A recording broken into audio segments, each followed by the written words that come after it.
Like I was saying, so I thought I screwed up there on the first attempt. But like I was saying, Agent Pink, Bedlam's Revenge 2, the epilogue, if you will, to the first one, to the first part, has finally concluded. And to say it concluded in a way that's traditional for stories written by MrInternetMan over on DeviantArt when it involves his mystic makeover character, Demonica, aka Veronica, if you will. Demonica being the alter ego of Veronica. Demonica, in case you guys don't know, is a shape-shifting succubus, and she's able to become anything that or anyone that she wants to be. And sometimes, as of late, she likes to just turn herself into a melty, liquid, gooey mess, and take anybody that's willing to go along with her along for the ride. Well, over the past year or two, Trouble TRO was working in collaboration with MrInternetMan on a story series called Agent Pink, Bedlam's Revenge. Or Bedlam's Revenge, I should say. Yeah, it's easy for me to say. Bedlam's Revenge. And he's worked in collab with him on a few other things as well.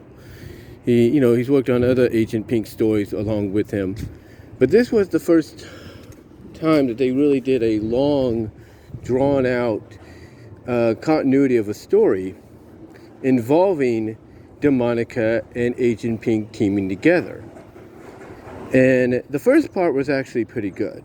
It shows that Agent Pink infiltrated Bedlam's lair as a doctor that Bedlam thought he had won over to his side, but wasn't true.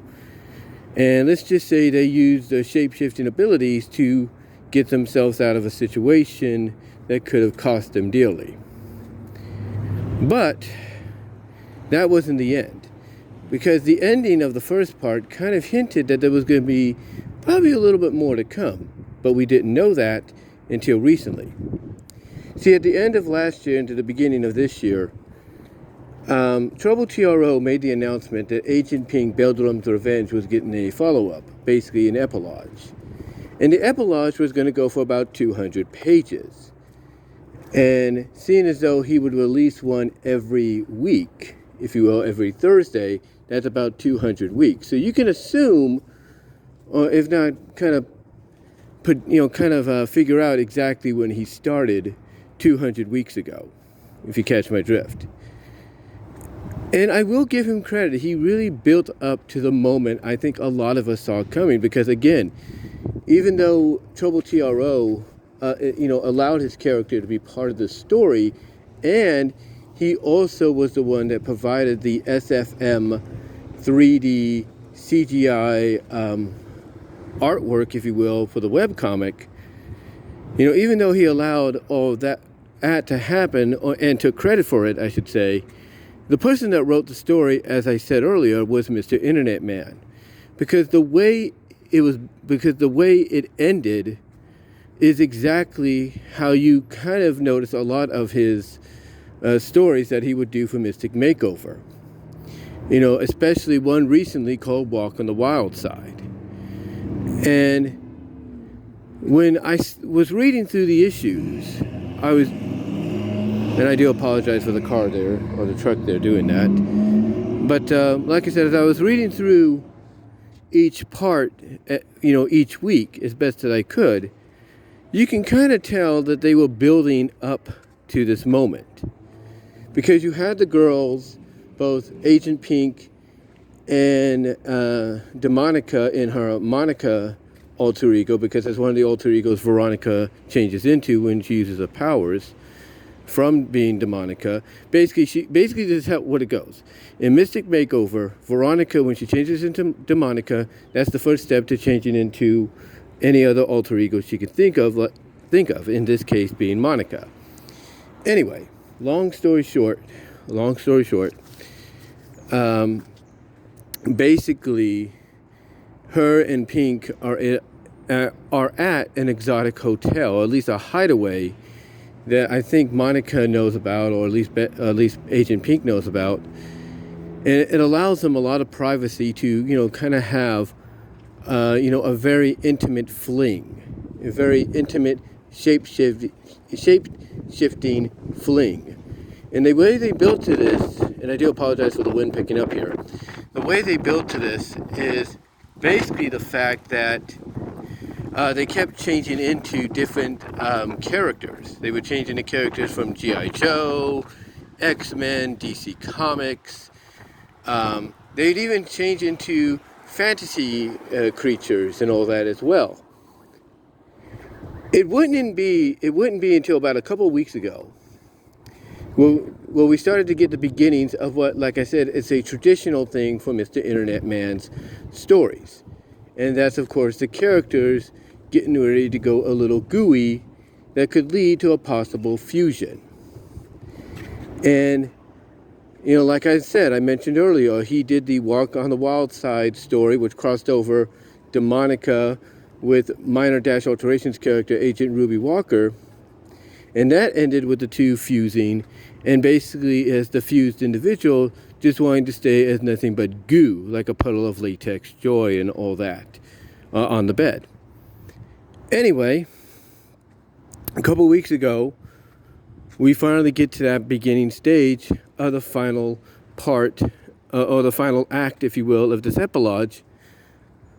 And it just keeps building. And what happens is really interesting. Because we know Demonica likes to go gooey and everything, right? Well, Agent Pink ends up surprising her by saying, hey, I could do the same.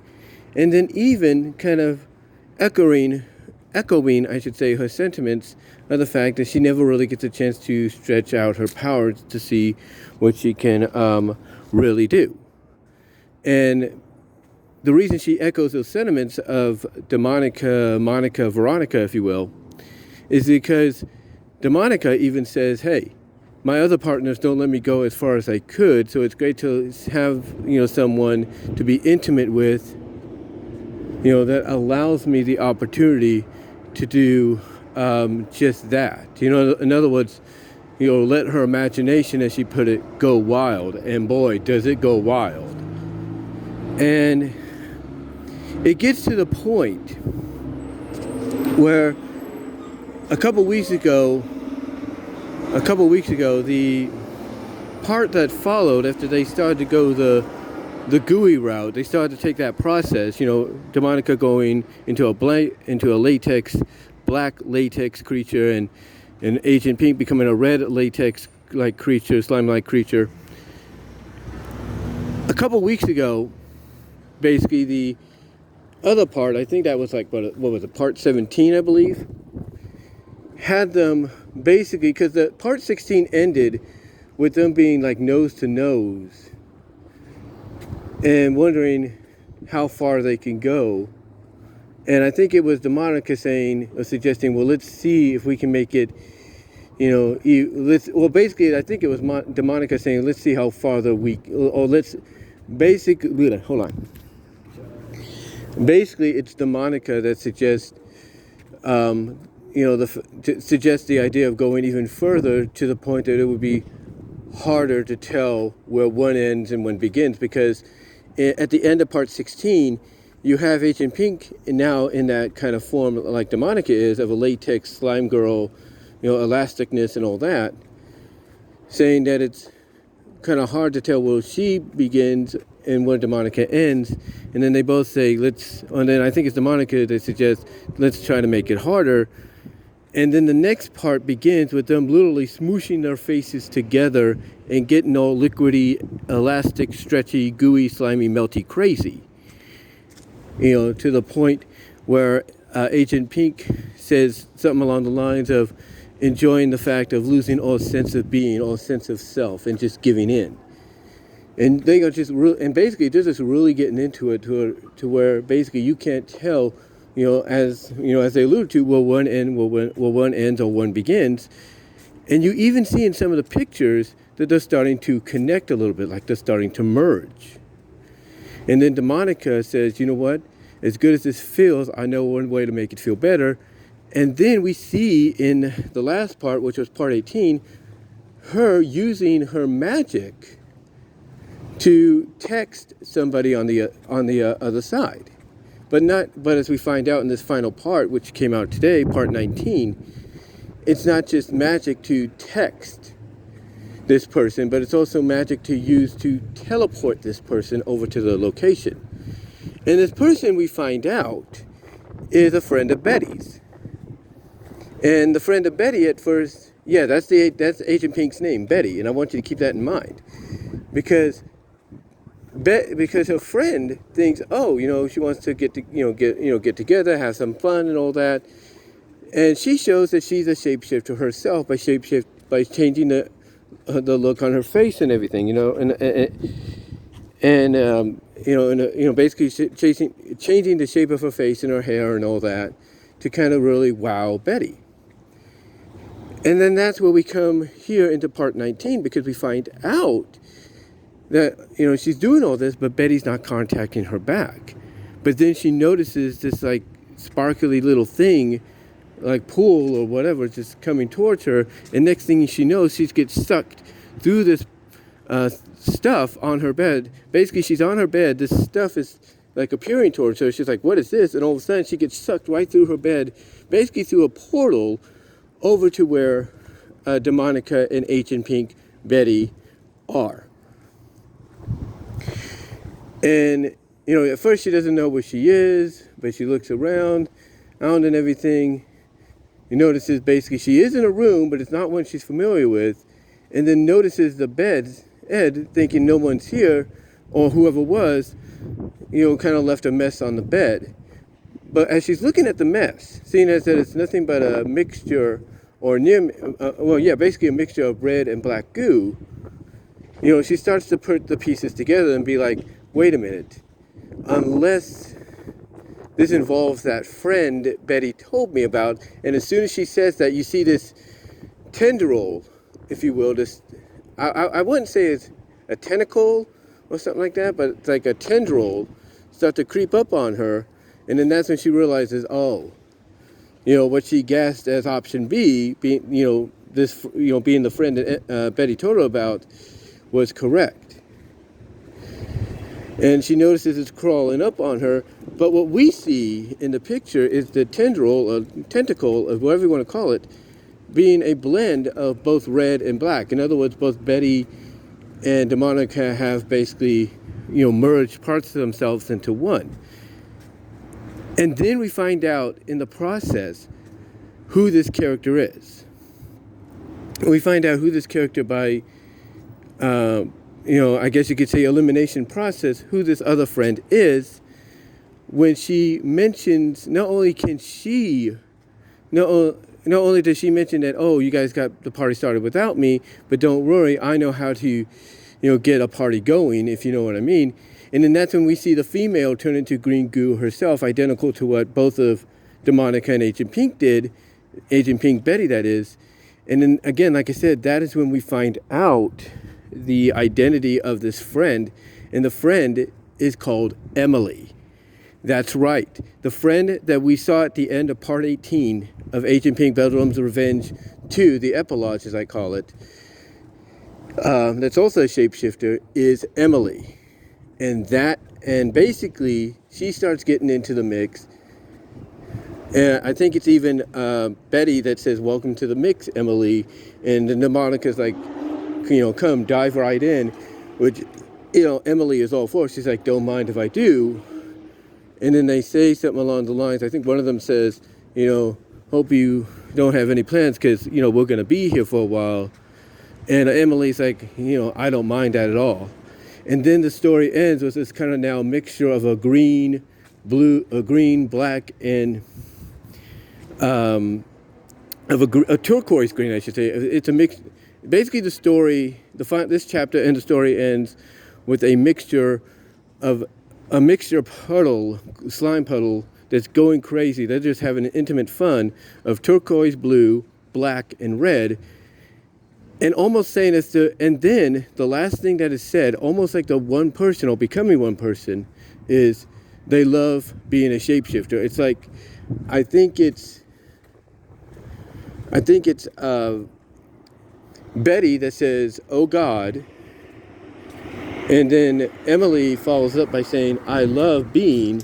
And then Demonica says, a shapeshifter. In other words, they're starting to merge together, fuse together into one being. If they're basically saying, this thing as if they are one. But I bring this up because remember, I brought up the fact that the Agent Pink's name was Betty. And then we find out that her other friend that we got introduced to at the end of part 18 is named Emily. And if you follow Trouble TRO stories, if you follow them, and I'm just checking the time, I'm going to have to go get myself something to eat in just a little bit, guys. But if you follow it, you come to realize that the Betty and Emily here in the Agent Pink stories are the same Betty and Emily from Pink Benefits, the other story series that Trouble TRO does. And by kind of, piecing that all together, you realize that Pink Benefits, just the way it's, booked, if you will, just the way it's kind of booked, it's told and all that, you come to realize that Pink Benefits is actually the origin story. That's right. Pink Benefits is basically telling us the origin of how Betty and Emily got their powers and how they slowly started to learn about them and everything. Which is why when you look at this part of Agent Pink, and especially the ending, and you see him going all gooey, obviously the story takes place way after they've learned the true extension of the powers and the fact that they could even go gooey and melty more so than anybody could expect. Because let's not forget, in one of the more recent chapters of Pink Benefits, we see, I think it's Betty as Heidi, turn into black goo to kind of hide herself, disguise herself from anybody noticing her being there. And then earlier on, we've seen the same thing with Emily, kind of realizing, oh my God, I got this, power, I can become slime and goo.